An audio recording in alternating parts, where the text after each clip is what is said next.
আসসালামু আলাইকুম ওয়া রাহমাতুল্লাহি ওয়া বারাকাতুহু। সম্মানিত প্রিয় ভাই ও বন্ধুরা, আজকের এই ভিডিওতে আমরা আলোচনা করব গুরুত্বপূর্ণ কিছু স্বপ্নের ব্যাখ্যা নিয়ে। যে স্বপ্নের ব্যাখ্যাগুলো আমরা প্রতিনিয়ত খুঁজি, এর সঠিক তাবিদ পাই না। গুরুত্বপূর্ণ ব্যাখ্যাগুলো আজকে আমরা এই ভিডিওতে জেনে নিব। তার আগে জানিয়ে দিচ্ছি, আমার ভেরিফাই চ্যানেলের ডেসক্রিপশন বক্সে ক্লিক করলে পেজ আইডি এবং আমার ইনস্টাগ্রামের লিংক আসবে। এছাড়া অন্য কোনো ধরনের পেজ নেই, আইডি নেই, ইমো নেই, হোয়াটসঅ্যাপ নেই, টিকটক নেই। নাম ছবি দেখে বিভ্রান্ত হওয়া যাবে না। প্রত্যেক ভিডিওতে আমি সাবধান করি, সতর্ক করি। যাই হোক, স্বপ্নে কোনো মানুষ যদি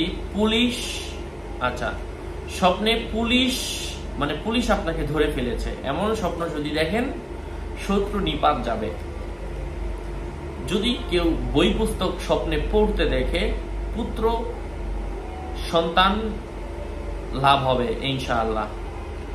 স্বপ্নে বই পুস্তক ফেলে দিতে দেখা, সংসার ত্যাগী হওয়া, সংসার ভালো না লাগার আলামত। কোনো মানুষ তার পুরুষাঙ্গ কাটা দেখা, তার মৃত্যু, তার বংশ শেষ হয়ে যাওয়া, অসুস্থ হওয়া, সম্পদ শেষ হয়ে যাওয়ার আলামত বোঝায়।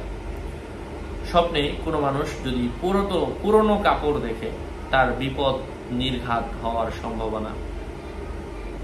স্বপ্নে ফুল দেখা, ধর্মীয় কাজে আগ্রহী হওয়ার সম্ভাবনা রয়েছে। পুল পার হতে দেখা, যে কোনো কাজে সাফল্যতা আসার সম্ভাবনা রয়েছে।